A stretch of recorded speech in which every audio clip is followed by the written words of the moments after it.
Tadi dosis paling enak ini.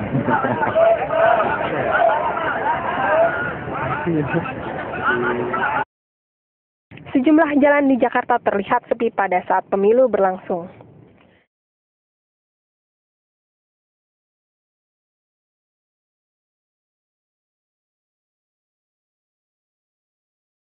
Selamat siang pemirsa, kembali bersama saya Nita Aisyah dalam sajian berita hangat paling dalam hanya di GSP Live.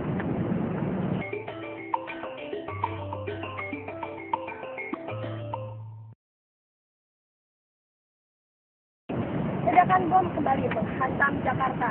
Peristiwa tersebut terjadi di Hotel JW Marriott dan disusul 5 menit setelahnya ledakan kembali terjadi di Hotel Ritz-Carlton pada sekitar pukul 8 pagi waktu Indonesia Barat. Diperkirakan puluhan korban mengalami luka-luka dan sebagian besar adalah warga negara asing yang sedang menginap di kawasan Mega Kuningan, Jakarta.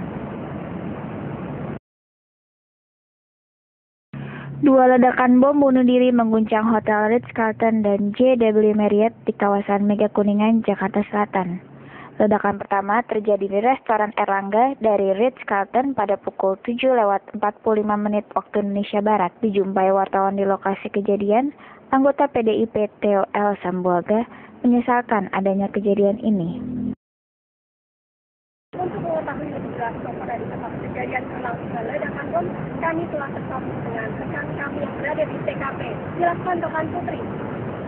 Pemirsa, bisa kita lihat situasi keadaan di Hotel Ritz-Carlton yang terjadi ledakan pada pukul 8:05 pagi tadi. Di lobi Hotel Ritz-Carlton kita mendapat kerusakan pada kaca-kaca di lobi yang mengalami pecahan-pecahan, dan di belakang saya, tepat di belakang saya sudah banyak sekali kerusakan yang terjadi di lantai 3, tepatnya di restoran Hotel Ritz-Carlton yang mengakibatkan kerusakan yang sangat parah. Di sini bisa kita lihat kaca-kaca di restoran Hotel Ritz-Carlton mengalami kerusakan, yaitu kaca-kaca pecah dan isi dari Hotel Ritz-Carlton itu mengalami kerusakan parah, dan sampai saat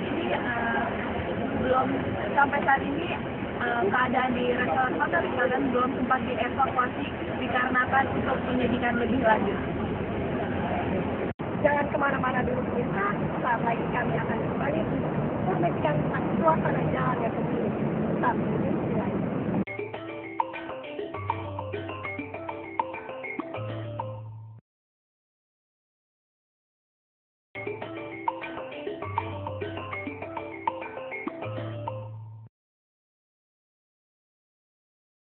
Lima tokoh penting diantaranya calon Presiden nomor urut 3 Yusuf Kala beserta mantan Gubernur Jakarta Sutioso turut serta menyumbangkan suaranya di TPS 19 Taman Suropati, Jakarta Pusat. Sementara itu di tempat lain tampak hadir mantan Wakil Presiden Republik Indonesia Tri Sutrisno juga ikut menyumbangkan suaranya.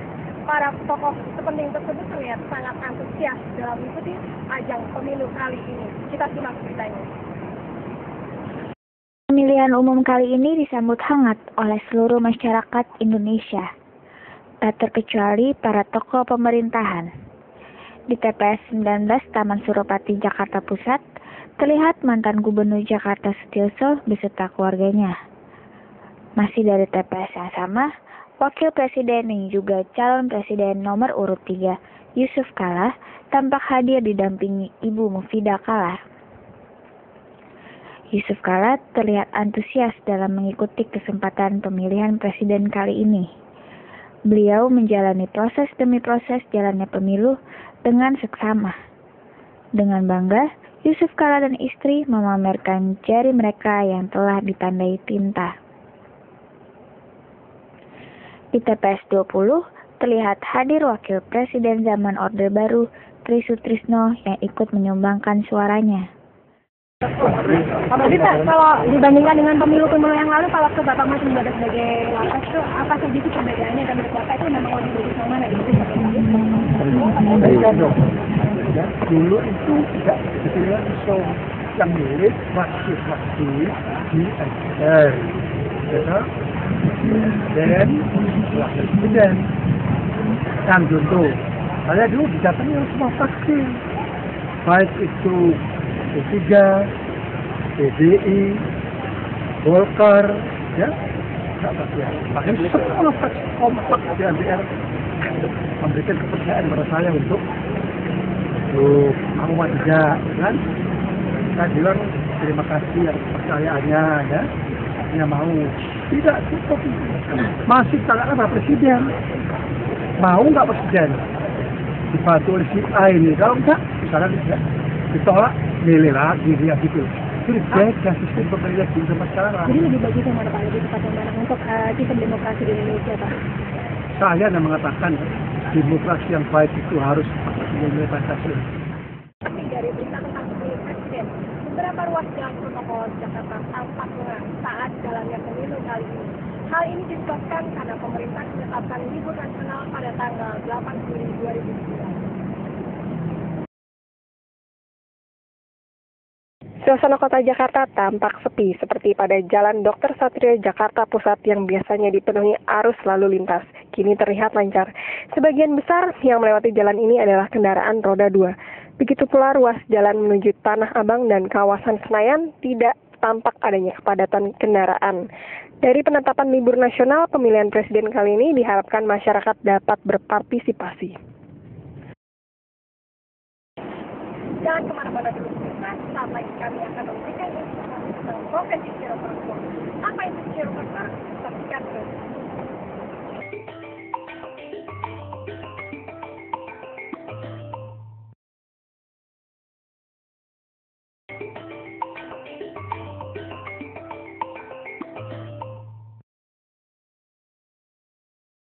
Kini bagi Anda yang sering mengalami keluhan otot, tulang maupun sistem saraf, jangan khawatir. Sekarang ada pengobatan alternatif yang diberikan oleh seorang chiropractor tanpa harus melalui proses operasi maupun obat-obatan. Ingin tahu lebih mendalam mengenai proses chiropractor? Ikuti perbincangan rekan kami Yanti Rahadiana dengan seorang chiropractor asal Australia. Silakan rekan Yanti.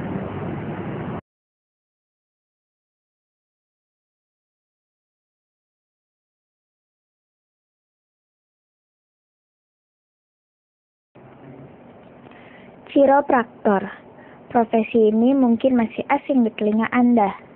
Namun, tahukah Anda tugas seorang chiropraktor besar artinya bagi para penderita penyakit pada tulang, otot, dan sistem saraf? Seorang chiropraktor adalah praktisi pengobatan chiropraktik yang akan mengurut-urut punggung dalam mengobati seseorang dengan teknik tertentu. Salah seorang chiropraktor asal Australia yang bertugas di Indonesia adalah Mark Lane. Pria kelahiran 5 Oktober 34 tahun silam tersebut telah menjalani tugasnya di Indonesia selama 3 tahun. Lulusan Bachelor of Science Master of Chiropractic Australia ini mengaku sering kewalahan dalam melayani pasiennya di Jakarta yang jumlahnya tidak sedikit.